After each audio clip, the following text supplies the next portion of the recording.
Odam bekardan bekar o'zgarib qolmaydi. Qandaq vaqtda bag'ri qattiq bo'lib o'zgarib qoldi buni bilamsiz.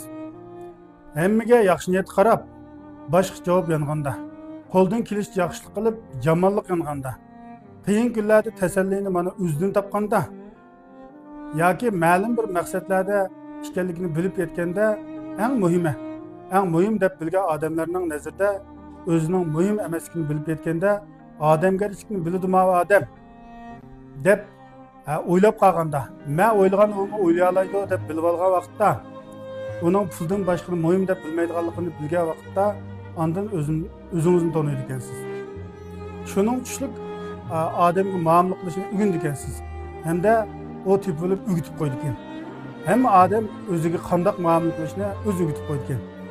Bu gapni ovoz artisti Bojani degan aslida aytib qo'ydim, qo'shib olinglar do'stlar. Bu gapni nima ish qilaysa deganda menga o'xshash qazi va azob va odamga bir tushib qoldi ekan.